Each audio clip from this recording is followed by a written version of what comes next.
মোহাম্মদ আলী মুঙ্গিদুর রহমতুল্লাহি আলাইহি তিনি বলেন, বর্তমান সময়ে পূর্বের যে প্রশ্ন, ইসলামের উপর পূর্বের যে আপত্তি, সেগুলো বর্তমান সময়ে আর নেই।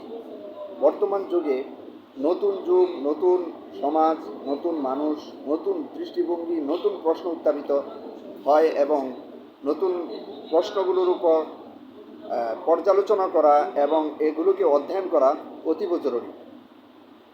ঠিক এমনিভাবে সৈয়দ সুলাইমান নদভী রহমতুল্লাহি আলাইহি ও মাওলানা শিবলি নোমানী রহমতুল্লাহি আলাইহিও বলেন, একটা সময় ইমাম গাজ্জালী রহমতুল্লাহি আলাইহি গ্রিক দর্শন, গ্রিক ফালসাফা এগুলো তারা চর্চা করত। কারণ ওই সময়কার নাস্তিক, ইসলাম বিদ্বেষী যারা ছিল, তারা গ্রিক বিদ্যা, গ্রিক দর্শনের আলোকে ইসলামের উপর আপত্তি এবং বিভিন্ন প্রশ্ন ছুড়ে মারত। আর তারা এই গ্রিক দর্শনকে আয়ত্ত করে এর আলোকে ইসলামের বস্তুনিষ্ঠ জবাব তাদেরকে দিত। কিন্তু বর্তমান সময়ে সেই মানুষগুলো, সেই প্রশ্নগুলো আর নেই। এখন বর্তমান নতুন সময়, নতুন যুগ, নতুন মানুষ, নতুন প্রশ্ন তৈরি হয়েছে। এ কারণে আমাদেরকে নতুনভাবে ইসলামের যে সমস্ত প্রশ্ন আছে, যে সমস্ত আপত্তি আছে, সেগুলোকে নতুনভাবে অধ্যয়ন এবং নতুনভাবে বস্তুনিষ্ঠভাবে যাতে জবাব দেওয়া যায়, সেই মানুষগুলো গড়ে তোলা দরকার।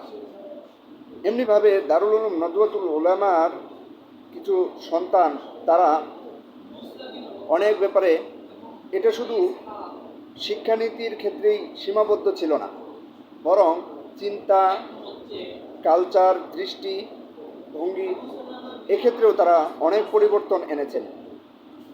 এক্ষেত্রে মাওলানা শিবলি নোমানী রহমতুল্লাহি আলাইহি রচিত বহু বিষয়ে তার গ্রন্থ রচিত হয়েছে। এমনিভাবে সৈয়দ সুলাইমান নদভী রহমতুল্লাহি আলাইহিও এই নদওয়াতুল উলামার সন্তান।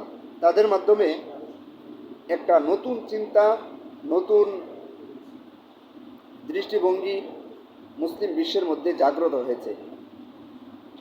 তো এভাবেই দারুল উলুম নদওয়াতুল উলামার মিশন আজ অবধি চলছে এবং ভবিষ্যতে তার এই মিশন বাস্তবায়িত হতে থাকবে। তো এই ছিল দারুল উলুম নদওয়াতুল উলামার দৃষ্টিভঙ্গি এবং প্রেক্ষাপট এবং তার বিষয়গুলো।